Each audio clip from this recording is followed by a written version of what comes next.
This breaking news just in. Sudan's army has reached a deal with protest leaders. Both sides have agreed to a constitutional declaration, according to the African Union. We'll be following this story as it comes in. The U.S. pulls out of a landmark nuclear missile treaty with Russia. The collapse of the Cold War pact has sparked concerns of a new arms race, with Washington already announcing plans for new missile tests. And Hong Kong braces for a 9th consecutive weekend of mass protests. Marches are expected to kick off Saturday morning as Beijing's patience with its semi-autonomous territory wears thin. Hi, and thanks for joining us here at France 24. I'm Claire Rush. Now, this breaking news is just coming in. Sudan's ruling military council and protest leaders have agreed on a constitutional declaration outlining a new transitional government. This, according to the African Union's mediator for Sudan, Mohamed Hassan Labat, who spoke to reporters early Saturday. The document reportedly lays out the powers and the relationship between the branches of the transitional government. He added that the two sides will meet again on Saturday to discuss the signing procedure. We'll have more details on this developing story, so please stay tuned for more on this breaking story. And now for the collapse of a landmark nuclear missile agreement between the U.S. and Russia. On Friday, Washington formally pulled out of the Intermediate Range Nuclear Forces Treaty, or INF, over accusations Moscow had violated the pact, which Moscow denies. The collapse of the agreement has sparked concerns of a new arms race, with the U.S. already announcing plans for new missile tests. Now, earlier, France 24 spoke to Anastasia Shapochkina, a geopolitics professor at Sciences Po. She explains the reasoning behind the Trump administration's decision. For the more hawkish and civil kind of representation of this negotiations of Trump and Bolton, the view of them and the people behind them is that the treaties on limiting arms limitation and non-proliferation arms treaties like INF are the treaties which artificially help maintain the military parity between the U.S. and Russia, and that if these treaties if the U.S. withdraws from the treaties, then that would allow the U.S. to develop much more advanced missile systems, such as, for example, the ballistic missile systems, and rightfully win the war with the arms race, so to say, with the country which is much more economically and military backward, as seen by Trump, and is by comparing their military budgets, are incomparable, as Russia. And for Russia, it is for Pentagon, so the other side of this struggle. For Pentagon and the military establishment, the withdrawal of the treaty by the U.S., of course, which leads automatically to the end of the treaty, would allow Russia develop more advanced military systems, especially on land. And that is something that Pentagon would not like seeing happening. And the professional military in the U.S. sees the treaties like that as the factors which are holding Russia from basically expanding its current military programs.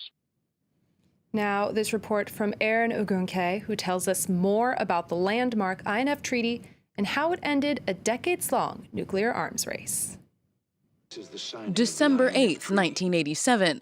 The world's two most powerful men at the time come together to end the threat of nuclear war.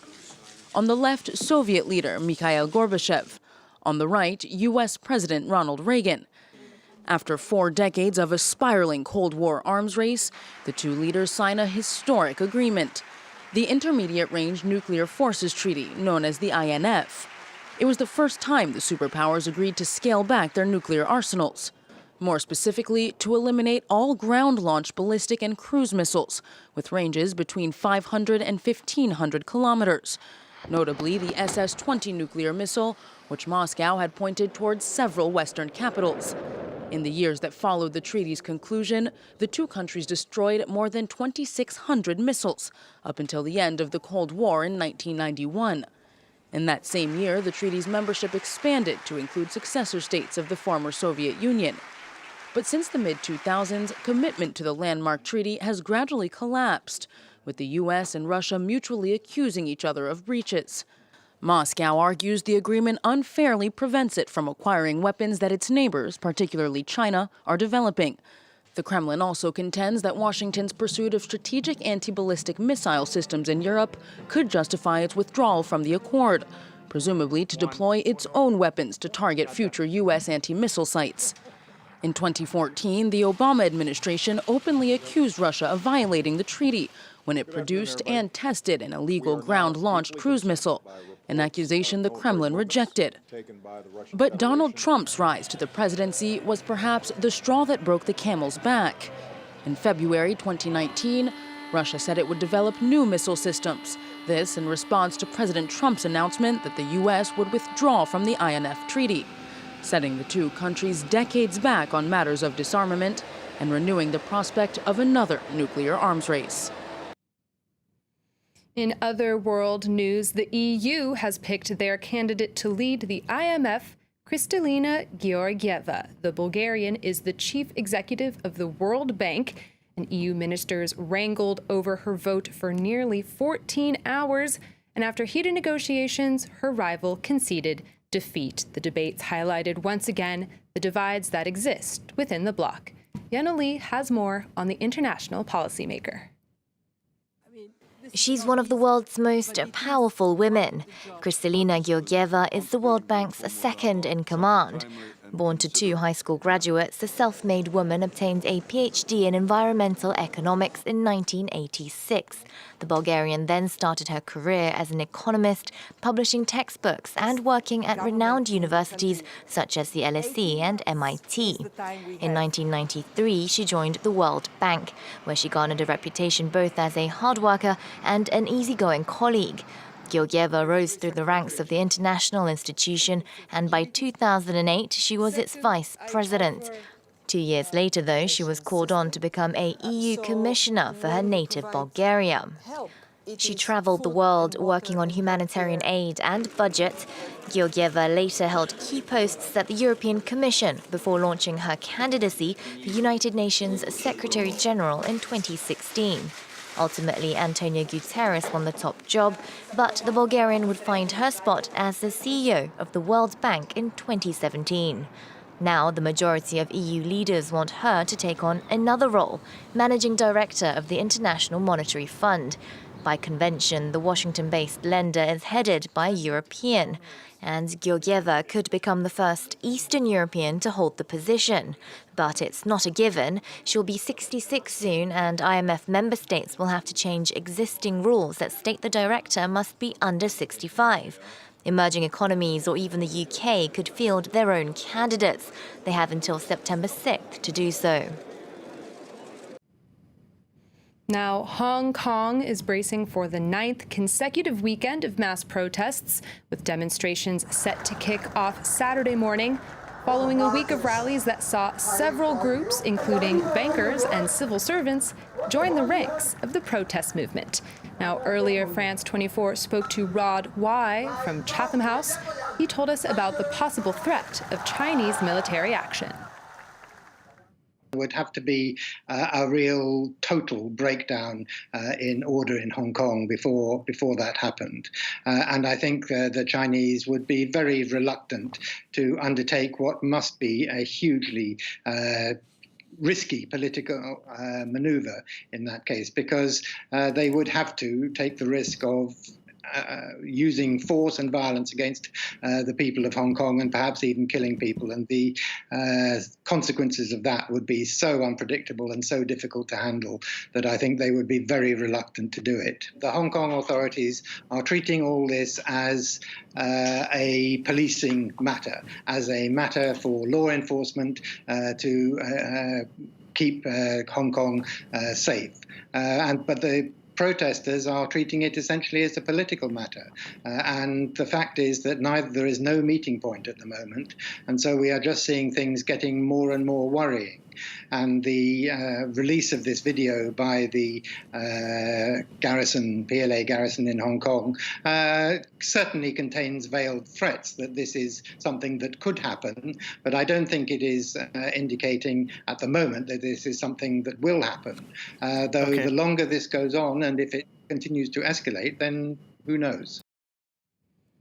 Now, there were also protests here in France on Friday when dozens of people gathered outside the French police conduct office.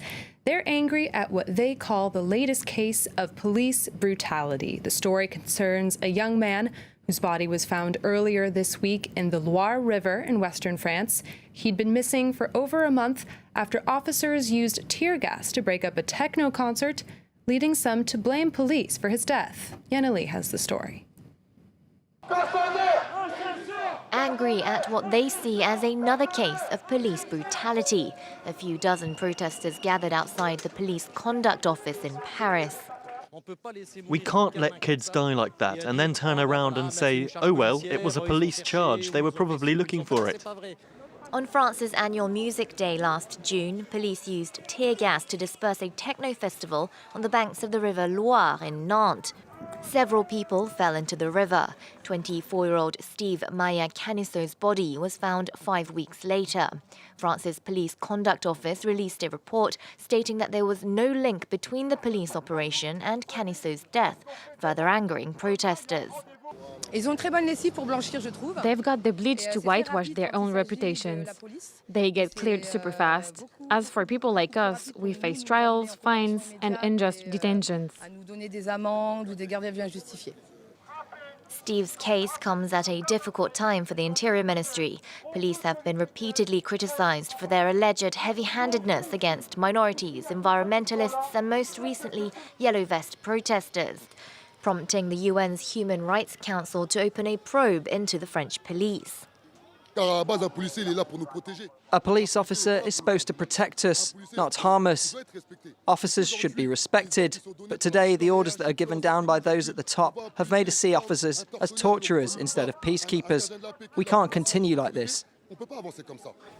A memorial for Steve will take place in Nantes on Saturday. Protests, though, have been banned. Regardless, authorities fear yellow vests and far-left black blocs will crash the event. They'll bar, quote, troublemakers from entering the city. Now, across the Atlantic, Puerto Rico is set to have a new governor. Pedro Pierluisi was sworn in as the U.S. territory's new leader on Friday, but the Senate has not yet approved his appointment. Pierluisi's swearing-in came just hours after former Governor Ricardo Rossello stepped down, as he'd promised to do last week. Rossello resigned over a scandal of leaked text messages in which he exchanged at times sexist and homophobic comments with his advisors. And since February, it's become a familiar Friday scene in Algeria. Thousands take to the streets in anti-government protests demanding an overhaul of the country's political system. But demonstrators are slightly changing their tune this week, as Mario Sofos reports. Calling for civil disobedience for the first time after months of anti-government demonstrations, Algerians descended on the capital in large numbers on Friday. I don't believe we can engage in a dialogue. We have to negotiate the ousting of those in power. A military junta shouldn't rule or develop a country. It should protect its borders. You can't make something new with something old. They've been here for 57 years. They did nothing for the country. They led it to bankruptcy. We've had enough of this mob rule. I swear, if power is returned to the people, everything will improve. We will fight with our hands, our feet, and anything else. So far, demonstrations have been relatively non-violent. Despite this, thousands of officers, including riot police, were present on the streets on Friday, and in the morning, dozens of people were arrested. Demonstrations helped force out longtime leader Abdelaziz Bouteflika earlier this year, but protesters say too many of the old guard remain in positions of power, including interim President Abdelkader Ben Salah and Army Chief Gaid Salah. On Tuesday, Salah rejected the movement's preconditions for beginning negotiations.